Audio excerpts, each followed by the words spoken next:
గజ్వేల్‌లోని MLA camp కార్యాలయంలో తెలంగాణ రాష్ట్ర సాధకుడు, తెలంగాణ తొలి ముఖ్యమంత్రి కల్వకుంట్ల చంద్రశేఖరరావు సహకారంతో మంజూరైన 43 మంది లబ్ధిదారులకు సీఎం రిలీఫ్ ఫండ్ చెక్కులను క్యాంపు కార్యాలయంలో అందజేశారు. గజ్వేల్ నియోజకవర్గ బీఆర్ఎస్ పార్టీ ఇన్ఛార్జ్ వంటేరు ప్రతాప్ రెడ్డి. ఈ సందర్భంగా వంటేరు ప్రతాప్ రెడ్డి మాట్లాడుతూ, ఆరోగ్య సమస్యలతో బాధపడుతూ ప్రైవేట్ ఆసుపత్రిలో చికిత్స పొంది సీఎం రిలీఫ్ ఫండ్ కోసం గజ్వేల్‌లోని ఎమ్మెల్యే క్యాంపు కార్యాలయం దరఖాస్తు చేసుకోగా వారికి 43 మందికి లబ్ధిదారులకు చెక్కులు అందజేశామన్నారు. గతంలో కేసీఆర్ ప్రభుత్వ హయాంలో సీఎంఆర్ఎఫ్ చెక్లను గరిష్ట మొత్తంలో మంజూరు చేయడం జరిగిందన్నారు. కానీ ప్రస్తుత కాంగ్రెస్ ప్రభుత్వం సీఎంఆర్ఎఫ్ చెక్లలో తక్కువగా డబ్బులు మంజూరు చేయడం దారుణమన్నారు. కాంగ్రెస్ అంటేనే కోతల ప్రభుత్వం అన్నారు. పేద ప్రజల పట్ల ఆలోచించి సీఎం రిలీఫ్ ఫండ్ నిధులను పెంచాలని వంటేరు ప్రతాప్ రెడ్డి డిమాండ్ చేశారు. గజ్వేల్‌లోని ఎమ్మెల్యే క్యాంపు కార్యాలయంలో తెలంగాణ తొలి ముఖ్యమంత్రి కేసీఆర్ సహకారంతో ప్రతి 15 రోజులకు ఒకసారి దాదాపు 40 నుంచి 50 మంది లబ్ధిదారులకు సీఎంఆర్ఎఫ్ చెక్లు అందజేయడం జరుగుతుందన్నారు. గజ్వేల్ ఎమ్మెల్యే క్యాంపు కార్యాలయం అంటే సేవలకు నిలయమన్నారు. గజ్వేల్ ఎమ్మెల్యే క్యాంపు కార్యాలయం అంటేనే ప్రజలకు ఒక భరోసా, నమ్మకం ఉంటుందన్నారు. గతంలో కేసీఆర్ ప్రభుత్వ హయాంలో కళ్యాణ లక్ష్మి, షాదీ ముబారక్, రైతు బంధు, రైతు బీమా 24 గంటలు వచ్చేది.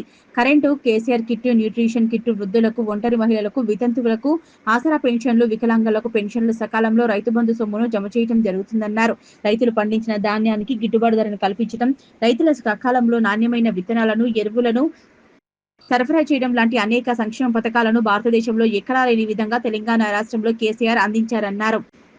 అంతేకాకుండా గత కేసీఆర్ ప్రభుత్వంలో గ్రామాలు పరిశుభ్ర గ్రామాలుగా మారాయన్నారు. ప్రతి గ్రామానికి డంపింగ్ యార్డ్ నిర్మాణం, గ్రేవ్ యార్డ్ నిర్మాణం, తడి చెత్త, పొడి చెత్త సేకరణ ట్రాక్టర్ని ఇవ్వడంతో పాటు గ్రామాల్లో ఎక్కడా కూడా చెత్త లేకుండా చెత్తరహిత గ్రామాలుగా, పారిశుద్ధ్య గ్రామాలుగా, ఆరోగ్య గ్రామాలుగా మార్చిన ఘనత కేసీఆర్కే అన్నారు.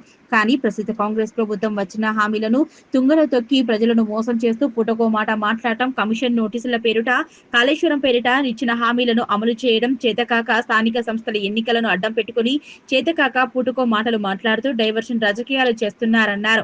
కానీ నేడు కేంద్రంలో నరేంద్ర మోదీ సర్కార్ బీసీలను మోసం చేస్తుందన్నారు. 42% రిజర్వేషన్ అమలు చేయడంలో కాంగ్రెస్ ప్రభుత్వం పూర్తిగా విఫలమైందని మండిపడ్డారు. కాంగ్రెస్, బీజేపీ రెండు ఒకటై తెలంగాణ రాష్ట్ర ప్రజల సొమ్మును దోచుకుంటూ ఆంధ్ర నాయకులకు వత్తాసు పలుకుతూ ఢిల్లీకి మూటలు మోస్తూ తెలంగాణ రాష్ట్ర అభివృద్ధిని, సంక్షేమాన్ని గాలికి వదిలేశారన్నారు.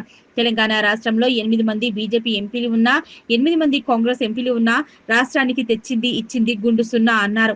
కార్యక్రమంలో పట్టణ అధ్యక్షులు నవాజ్ మీరా, మాజీ Atma committee Gajwel division chairman Oodam Krishnareddy, రాష్ట్ర నాయకులు కాజా విరహతలి, కౌన్సిలర్లు గోపాల్ రెడ్డి, బబ్బులి రజిత, మరికంటి కనకయ్య, గంగిశెట్టి రవీందర్, గజ్వేల్ పట్టణ ప్రధాన కార్యదర్శి బొగ్గుల సురేష్, విష్ణువర్ధన్ రెడ్డి, అహ్మద్, నరేష్, రిప్పలస్వామి, మధుసూదన్ రెడ్డి, టీఆర్ఎస్ పార్టీ నాయకులు, ప్రజాప్రతినిధులు పాల్గొన్నారు.